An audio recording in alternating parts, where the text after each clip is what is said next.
Good to hear. That's a pretty quick halftime hot take. That's a really quick halftime hot take. Normally we have more of a take. Brought to you by stopwatches. Brought to you by Takes. Brought to you Take by me Take out. Tax. Tic Tacs. Take me out. Brought to you by Take Me Out to the Ball Game with the Big Blue Machine. And we're going to talk about the Dodgers. We're going to acknowledge that the Trevor Bauer situation is bad, and that needs to be handled appropriately because that's a very big deal. But we're not going to go too far into it because that's not what we do on this show. So Connor, our team of the week, while they have some bad news going on for something really bad that happened, is the Dodgers. But they're on a run right now. That they are. That they are. The Dodgers. Well, it's interesting.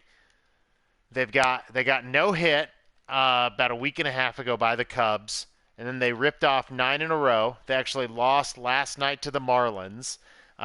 Currently, they're leading the Marlins in the top of the fourth, and part of the story with the Dodgers has a lot to do on the injury side. They haven't had their full complement of players throughout a lot of the season. As reigning World Series champs, and now we're starting to see some guys get healthy. We're starting to see some guys come back and play pretty well for those Dodgers. Yeah, their bullpen is really helping them as they're coming around. They had over the last 9 games, their bullpen had an ERA of .76. So I thought that was really impressive. But you're right. It's weird how they got no hit by the Cubs, and the Cubs have not done very well since that game, so they've both gone in different directions. Also, something that's helped the Dodgers is they signed Albert Pujols because the Angels wanted to give Ohtani more time to play. So it felt a little strange seeing Pujols in the blue when I first looked at pictures of him, but he's definitely helped bring some life into that lineup. Oh, no doubt, life as well as just that veteran presence, right? He's been there, he's done that. He's obviously not the Albert Pujols of old, but But man, he I is think old. I think he's a guy that he's not the Albert Pujols of old because he is old, but no, I think he will continue to provide a lot of just a good presence in that locker room and be able to kind of even the keel for guys when things go wrong. What a long season baseball is. That is, you want to talk about something where personalities matter, and you know, it's when you're in the dog days of summer and you got to fly down, take a cross country trip from LA to Miami, and you've lost a couple in a row, and your seat buddy on the airplane is used to snoring. What are you going to do? How is that going to be helpful? So I think Pujols is going to have a lot of big impact and things like that to really help even this team out and help them overtake the Giants, because as stacked as the Dodgers are, they're not even the best team in their division right now. No, they definitely had a lot of work to do in order to catch up to. And last night when I was looking at stats, they were tied with the Giants. But when we started doing MLB Team of the Week, it really looked like the Giants had the West in control. And I still stand on something I teased out earlier that between the Giants, the Padres, and the Dodgers, this is the best division in at least in the National League, if not in all of baseball right now. So it'll be fun to see what this looks like once we get into September, or August and September, pushing closer and closer to October. Oh, no doubt, no doubt. And the as the Dodgers continue to get healthy, it'll be really fun to see how they gel together as a team. And who knows, with two wild card slots, they're still in contention to have three teams from the NL East, or pardon me, the NL West, be in the playoffs. So could have a lot of those late night starts. I am, me, I'm not into late night starts, and but we could still have some 9 o'clock first pitch World Series games. But are you sleeping on the Dodgers? I think that's the real thing to talk about. Not sleeping on the Dodgers, and I think that they're going to continue to be a force throughout this season. And yeah, they are. Kershaw is still killing it, and Justin Turner's still killing. I mean, they just have such a big payroll, right? Their payroll like makes the Yankees look like the Rays in some regards. And I mean, to think about that, the Dodgers have gone out and just spent boatloads of money, and they are getting the results there. So yeah, and it's there is a little bit of cachet value to the Dodgers, which I think can never be. It's always baseball's fun when the Dodgers are good. Hmm. That's just kind of a thing. They're just one of those teams. Hmm.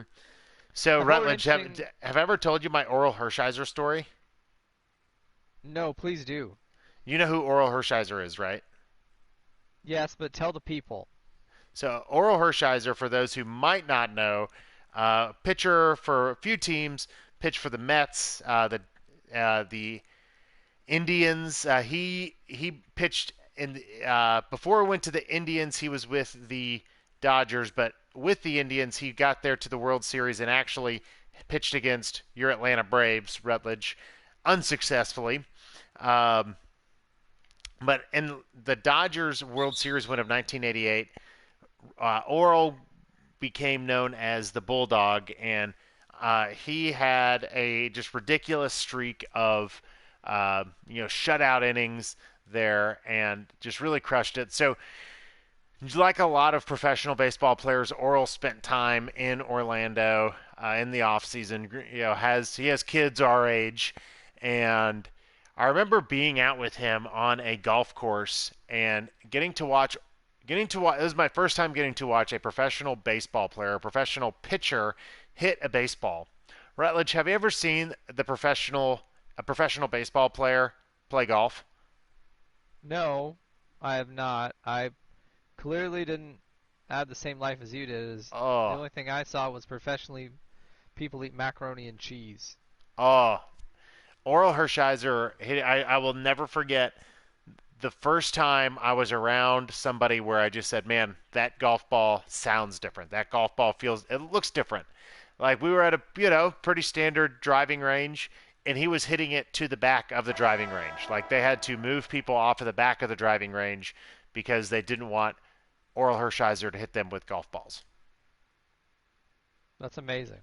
Yeah, so super into that. Very much a fan of the Dodgers. I think we'll have a lot of fun as this season winds down.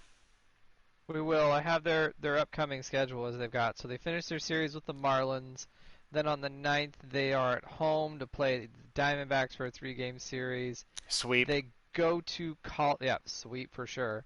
They go to Colorado and play the Rockies for four games, and then we will watch this series closer. They play the Giants. They host the Giants for a four-game series, which is a Monday, Tuesday, Wednesday, Thursday series. So I'm Whoa. excited to see how those two match up, being division rivals.